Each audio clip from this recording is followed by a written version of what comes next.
The Cavalcade of America, presented by DuPont.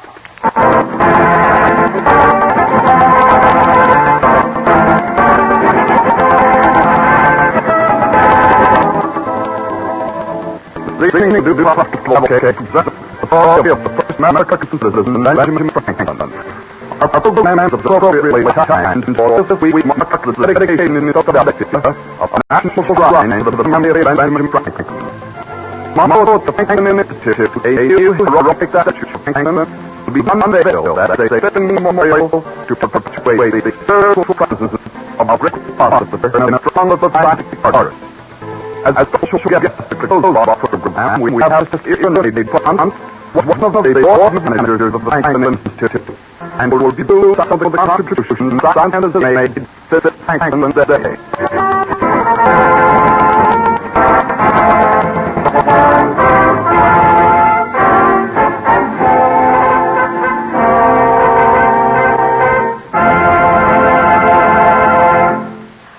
As an overture, Don Voorhees and the DuPont Cavalcade Orchestra play I Live the Life I Love from one of the Mask and Wig productions of the University of Pennsylvania.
The DuPont Cavalcade moves forward.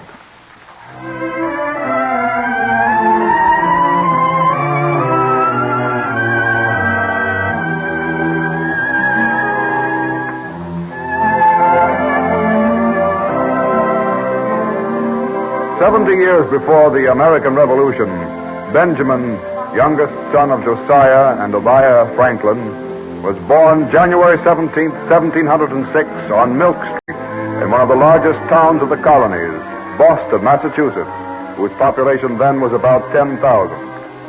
16 years later, in the printing press of his elder brother James, under mysterious circumstances, he began the literary career that was to last over 60 years. It is early in the morning. Benjamin is starting the day's work as Collins, another apprentice, discovers a folded paper shoved under the door. Look here, Ben. Another letter from Mistress Silence Dogood. Leave it on the ground for my brother to find. I wonder what the old dame's writ this time.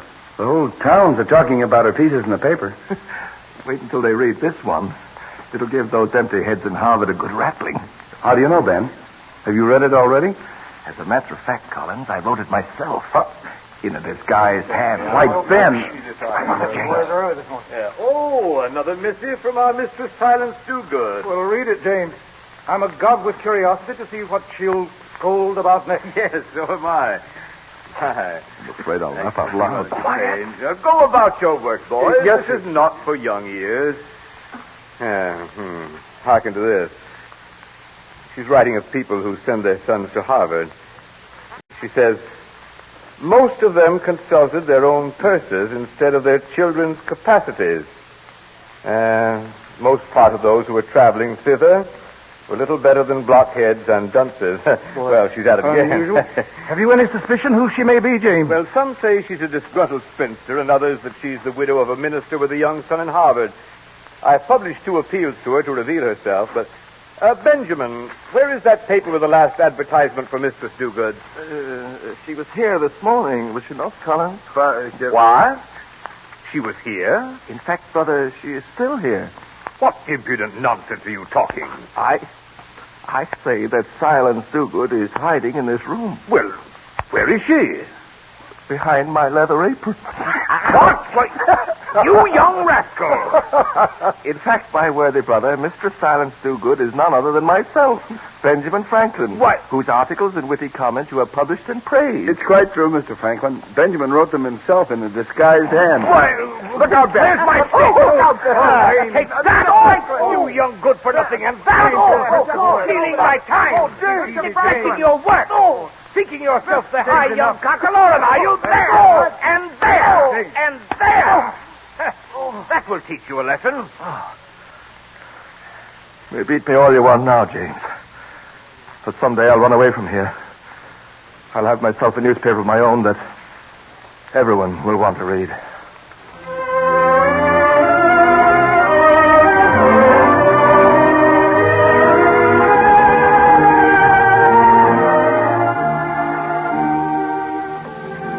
Not long afterwards, Benjamin Franklin did run away to Philadelphia, and before long he was publishing his own newspaper and the famous Poor Richard's Almanac.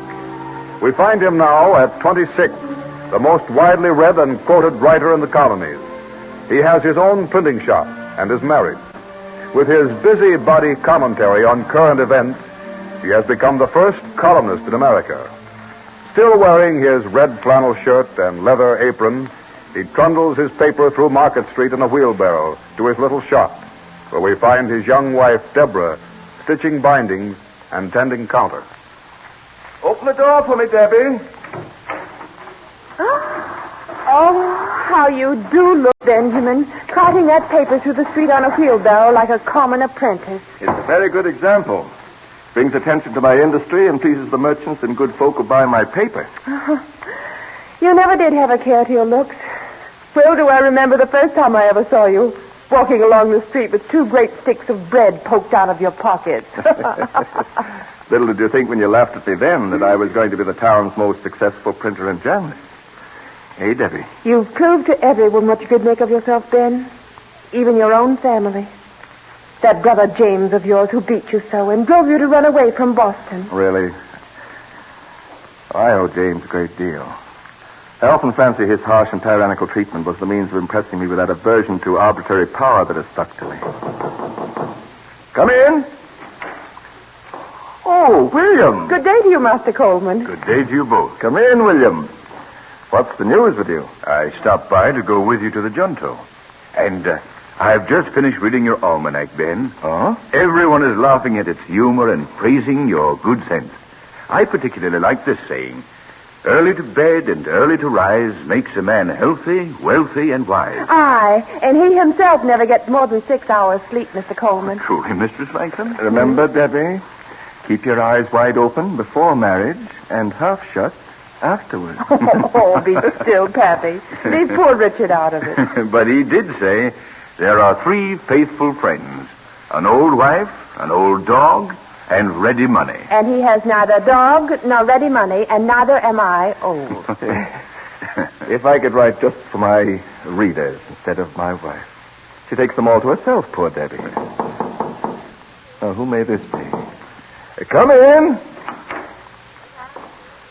Oh, Good day to you, sir. A good day to you. My name is Frank Pierce. I've traveled up from the Carolinas to see Benjamin Franklin, publisher of the Gazette and of Poor Richard's Almanac. Why, he's the young man in the leather apron who let you in. This young man, the famous Mr. Franklin? I'm glad to welcome you, sir. This is my friend, Mr. William Coleman. How do you do, Mr. Pierce? And my wife, Mr. Deborah Franklin. How do you do, Mr. sir? Franklin? You say you have heard of Poor Richard in the Carolina colony? Oh, yes, indeed, sir. People say today there are 2 books you may find in every man's family. The Bible and Poor Richard's Almanac. Well, I know Richard by heart myself. He's my daily guide. A penny saved is a penny earned. When thieves fall out, honest men get their due. 3 moves as bad as a fire. Necessity never made a good bargain. There, you see, sir, they're well known to me. Oh. And also, you said, if you would have your business done, go. If not, send. And that is why I've come to see you myself. And rightly so. Well, what may I do for you, my friend? Well, we have very few printing presses in our colony south. I've heard that you, sir, have invented your own matrix, that you carve your own woodcuts and even mix your own inks. Well, I would learn from you something of our craft. You see, I want to establish my own printing shop as soon as I have the means. Perhaps I may be able to help you do that. We should all help one another. My friend here helped me to get me my first start. Mankind is all one family after all, and goodwill should prevail. If I help you, you in turn may help the next one, and so on in an endless chain of friendly kindness and aid. I don't like to hurry you, Ben, but we're due at the Junto. Oh, the Junto, Mr. Pierce, is composed of young men like ourselves, mostly leather aprons, and no fuss of feathers. We meet each Friday for mutual entertainment and counsel. Tonight, I believe I have something of importance to present for discussion. Aye, Ben. Every night you have something of importance to present. Truly, Master Pierce, his is the finest mind in the colonies.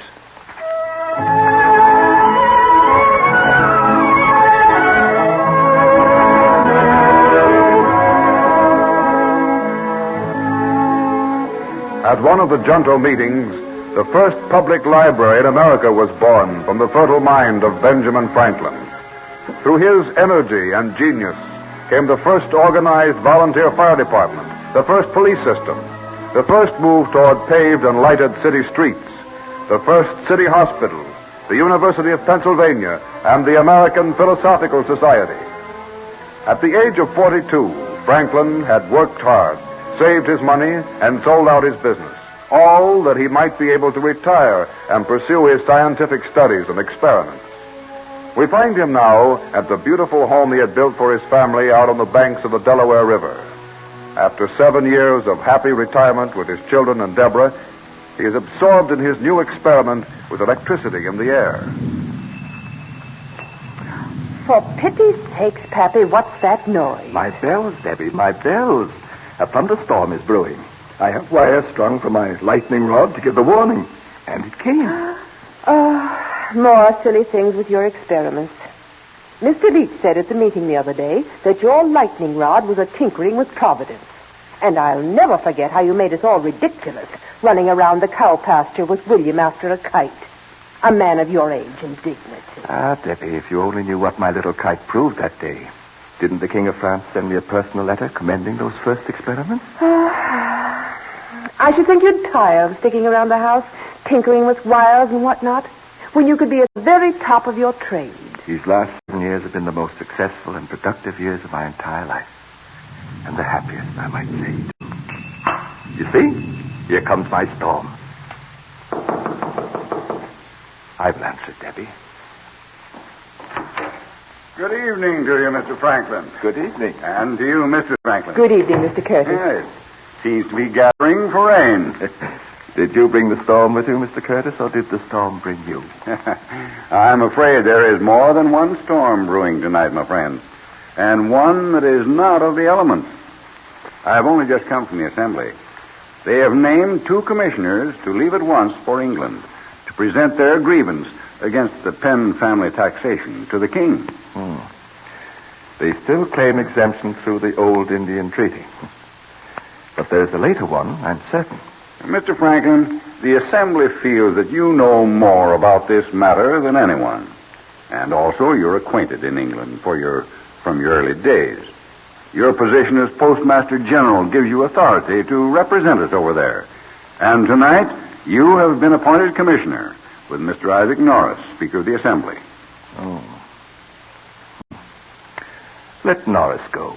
I have my scientific work here laid out for years to come, and I have retired. A man cannot retire from the service of his country when his aid is needed. We ask you not to decline this appointment. It's a crucial time, Mr. Franklin. Listen to my lightning bells, Curtis. You know, I proved positively when I took down my lightning rod that several inches had been burned at the top. Yet our house was never harmed during the last storm. Every house should have one. The Speaker Norris has said that he cannot go. You'll be gone only a short time. You're not going to England, Pappy, surely. I must, Debbie. They will make me the lightning rod to divert the Penn family argument. Oh, dear. It's all right. We're perfectly safe. I love a good storm. But I don't want you to go without me, Pappy, and you know I'm afraid of the sea. I shall only be gone a few months, my dear. Only a few months.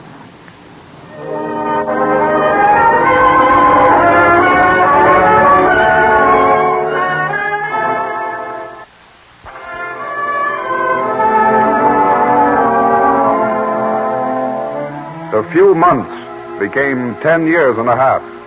Except for one brief visit home, Benjamin Franklin remained in England as the principal representative of the American colonies during the crucial period before the Revolutionary War.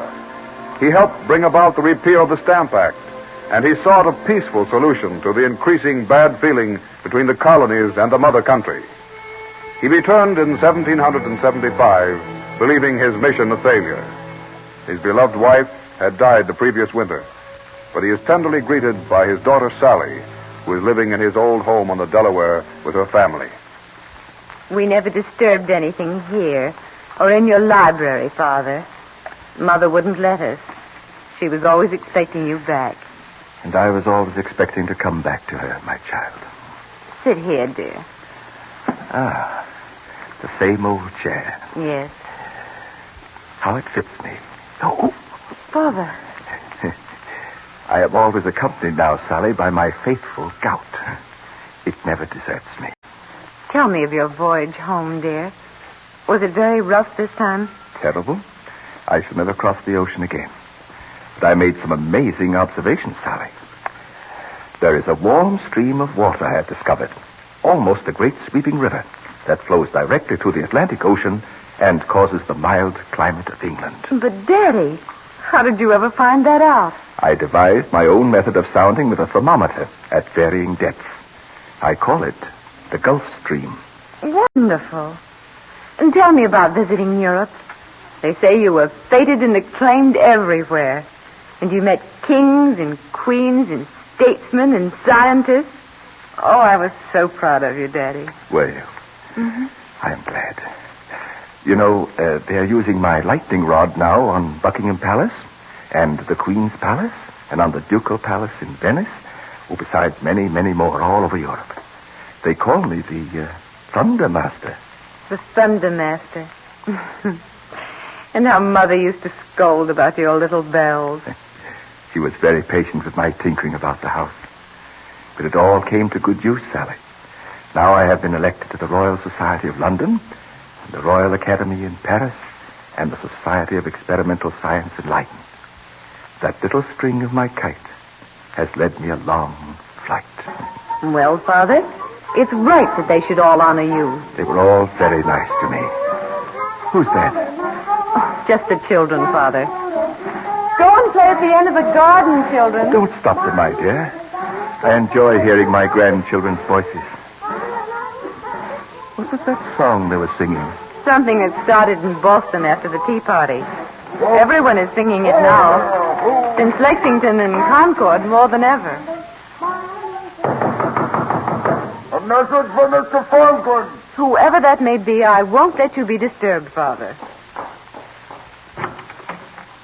My father is resting, sir.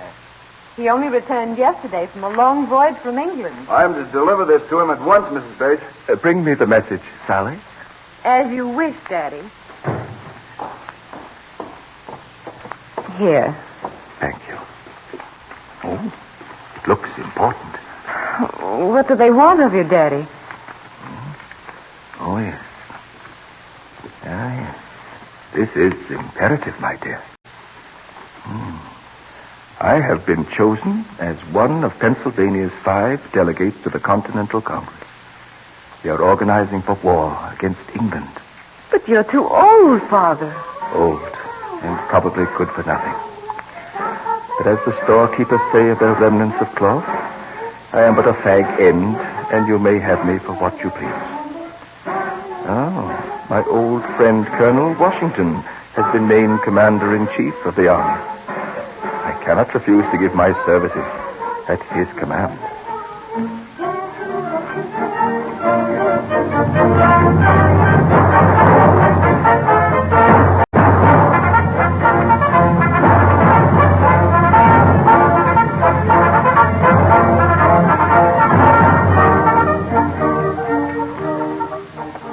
One year later, in September 1776, with the American cause facing defeat for lack of funds and supplies, the Continental Congress unanimously elected Benjamin Franklin as Special Commissioner to France, whose alliance he was instrumental in securing. It was 9 years before he set foot on his native shore again. On September 14th, 1785, he arrives home on the London packet. Beloved and renowned, he has been named the first American citizen. Cheering crowds swarmed the same old Market Street in Philadelphia where he had arrived 60 years before as a runaway apprentice. The committee of welcome is waiting for Dr. Franklin in the ship's cabin. He did more to win the war than any one man. Oh, what about Washington? And where, I ask you, sir, would Washington and the rest of us have been if Dr. Franklin hadn't persuaded King Louis to the smart tune of 26 million francs? Quiet, here he comes. Welcome, thrice welcome, Dr. Franklin, to your native land again. God be praised and thanked for all mercy. Are you satisfied with the peace terms, Doctor? There never was a good war or a bad peace. What kind of a voyage did you have this time, sir? Dreadful? Dreadful. I was in my cabin most of the time, writing on a new paper, the cause and cure of smoky chimneys. Doctor, we are electing you chairman of the Philadelphia Common Council, and you will undoubtedly be chosen later for the highest office in the state. Yes. Yes, they have eaten my flesh, and it seems they are resolved to pick my bones. Perhaps you would all like to hear my epitaph. Oh, I'm sure you have many years before you, Doctor. I amuse myself by writing it. I seem to have intruded myself into the company of posterity when I ought to have been abed and asleep. The body of Benjamin Franklin, printer, like the cover of an old book, its contents torn out and stripped of its lettering and gilding, lies here, food for worms. Yet the work itself shall not be lost, for it will, as he believes, appear once more in a new and more beautiful edition, corrected and amended by the author.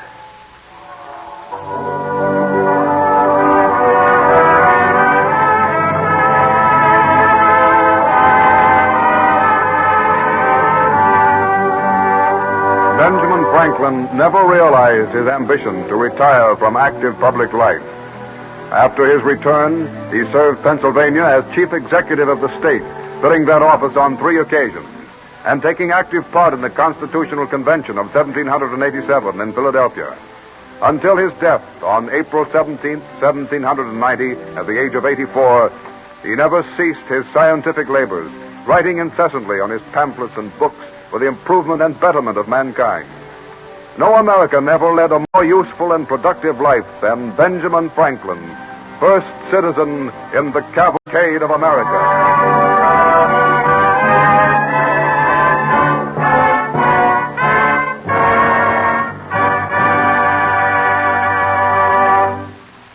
When Benjamin Franklin was in France, he often visited the laboratory of the famous French scientist Lavoisier.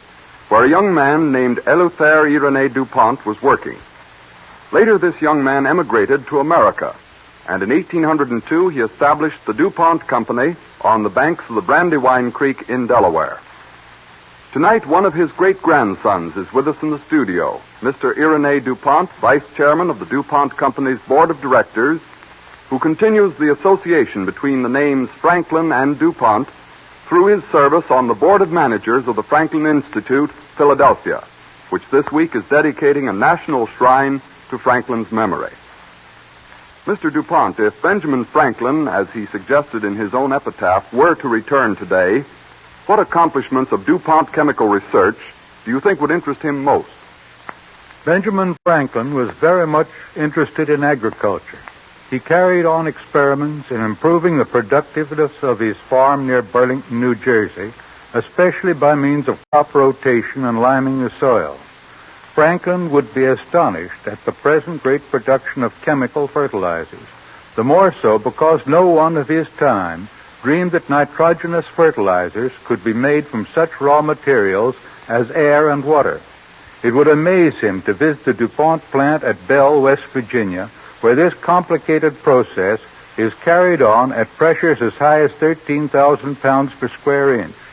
And he'd be pleased that products so valuable to agriculture can be produced by this chemical route at a lower price than by any other. Mr. DuPont, what other chemical discoveries would Franklin regard as important contributions to better living? I think the observant Franklin would be astonished at the low cost of modern coal tar dyes, and equally astonished at their brilliancy and fastness, or ability to resist fading. 25 years ago, America was almost entirely dependent on Europe for dyestuffs. Now the DuPont Company and other American manufacturers produce dyes equal to any others produced elsewhere. And the dyestuffs industry has given us other things besides dyes, hasn't it, Mr. DuPont? Yes, indeed. Chemists found that the same processes or raw materials used in making dyes would also yield an endless variety of so-called organic chemicals. One of the most widely used of these is tetraethyl lead, the compound that takes the knock out of gasoline. Other organic chemicals supplied by the DuPont Company to rubber companies help make our present-day automobile tires last 3 or 4 times as long as the tires of a few years ago. This calls to mind the new man-made material, neoprene, a compound very like rubber, but in certain ways eminently superior to rubber. All natural rubber comes from tropical countries thousands of miles away, but neoprene is produced by DuPont chemists from coal, limestone, and salt, a great advantage to this country should our supply of natural rubber ever be cut off. A somewhat similar case is camphor, essential to the plastics industry. This material was formerly imported from the Orient, where it was obtained from camphor trees. Today, DuPont produces camphor from southern pine trees at a price that frees us from a threat of foreign control. Mr. DuPont, it's easy to see that chemistry has come a long way since Franklin's time. What do you see for the future? No one can tell just what new developments will emerge from research laboratories. In Franklin's time, progress was slow, for even such a genius as he worked largely alone and had very limited facilities. Today, research chemists work in cooperating groups in well-equipped laboratories and have available the accumulated knowledge of those who have preceded them. Though we cannot predict the specific results of their labors, it's certain that we have only begun to uncover the possibilities. The most important point is that all these new industries, born of chemical research, provide jobs for thousands of people and produce an endless stream of new and better products for our comfort and convenience. Thank you, Mr. DuPont. The facts you've brought out throw new light on the work that the DuPont Company is carrying forward to create better things for better living through chemistry. Child Welfare, a story of the growth of an organization in this country devoted to improving methods of caring for children and understanding juvenile problems, will be the subject of our broadcast when next week at the same time, DuPont again presents the Cavalcade of America. This is the Columbia Broadcasting System.